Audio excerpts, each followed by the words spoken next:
मात्र भयो भने तपाईँलाई केही छैन। कसरी जिम्मेवारी काम गर्न सक्छु म केही गर्छु भन्ने छ। हस् हस्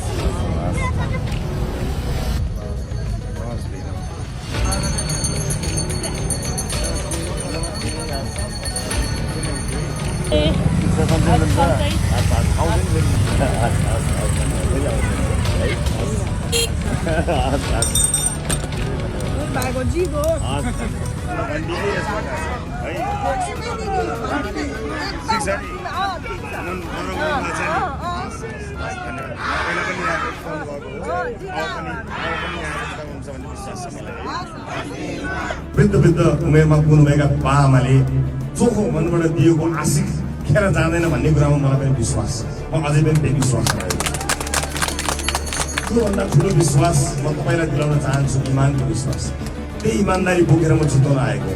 मसँग सत्य र इमान बाहेक के पनि बाँकी छैन। म टाट पल्टिएको मान्छे हो, तर सत्य र निष्ठा मेरो शरीरबाट, मेरो मस्तिष्कबाट, मेरो मनबाट, मबाट, मेरो जीवनबाट कसैले खोल्न पनि सक्दैन, खोज्न पनि सक्दैन, मार्न पनि सक्दैन। म त्यति सम्पत्ति बोकेर हिँडेको छु। मलाई त्यति भए पुग्छ भने यहाँ धेरै समस्याहरूको बारेमा मैले सार्वजनिक सुनवाईमा कुरा गर्दै आएको छु। आज भोट माग्ने बेलामा यो कुरा गरेर नभन्नु होला। म राज्यले झन्डै 1.5 वर्ष 2 वर्ष मुद्दा मामिलामा झेलाउँदाखेरि पनि आफ्नो निर्वाचन क्षेत्रमा 3 पटक सार्वजनिक सुनवाई गरेर तपाईँहरूको प्रश्नको सामना गर्दै आएको मान्छे हो। नागरिकको प्रश्न हरेक चोक चौधारोमा जहाँ बैठु बस पार्कमा होस्, चिया पसलमा होस्, म सधैँ जवाफ लिएर हिँडिरहेको हुन्छु।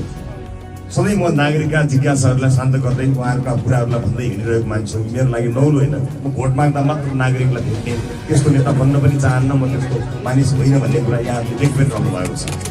संयोगले भोट माग्ने बेला आएको छ। भोटसँगै चितवनले न्याय पनि दिन्छ भन्नेमा म विश्वस्त छु। यसपटक भोट मात्र होइन, न्यायको लागि पनि एउटा छुट्याउनु पर्नेछ। म त्यसैले साथीहरू, म तपाईँलाई यति कुरा बताउँछु, यहाँ कतिपय भूमिहीनहरूको समस्याको बारेमा पनि कुराकानी आएको छ। कसैले आशंका पनि व्यक्त गर्नुभएको छ।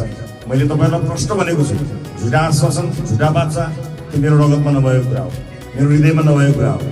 यो समस्यालाई समाधान गर्नको निमित्त कानुनी ढङ्गले, कानुनमा चाहिँ कुनै समस्या परेको रहेछ, व्यवहारिक रूपमा एउटा छ तर कानुनले अर्जन गरेको छ र वास्तविक भूमिहीन मान्छेको अधिकार खोजिएको रहेछ भने त्यो अधिकार प्राप्त भएरै छोड्छ। हामी यसमा पनि चिन्ता गर्नु पर्दैन। यहाँ कसैले कुनै पार्टीले अब तिमीहरूलाई आयो भने उठाउँछ, डोजर लाउँछ भनेर भन्छ। डोजर त तपाईँहरूको सपनामाथि उनीहरूले 35-34 वर्ष लगाए, अब के लगाउने डोजर? कसले लगाउने डोजर? त्योभन्दा ठुलो डोजर के? छोरा नाति हुँदै देश छोडेर झोला बोकेर हिँडेका छन्, पसिना उगाएका छन्। त्योभन्दा ठुलो डोजर छ? छैन। योभन्दा बात डोजर त 34 वर्ष लगाए, सिङ्गो देशमा डोजर लगाए। डोजरको कुरो कानुनको, न्यायको, अधिकारको, कानुन, न्याय, अधिकार, त्यसका लागि लड्ने तपाईँले होइन, नेताले लड्ने हो। तपाईँले भोट दिनु, लड्ने हामीले।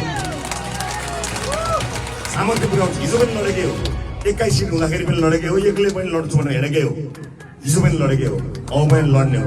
त्यसले गर्दा तिमीहरूलाई यसो गर्छ, यसले यसो गर्छ, यिनीहरू पपुलिस्ट हुन्, भत्काउँछ, लडाउँछ, दिँदैन, यस्ता बेकार र वाहियातका कुराहरू सुन्न केही पनि जरुरी छैन। तपाईँलाई 2टा कान दिएको छ, सुन्नुहोस्, अर्को कानतिर उडाइदिनुहुन्छ, केही फरक पर्दैन।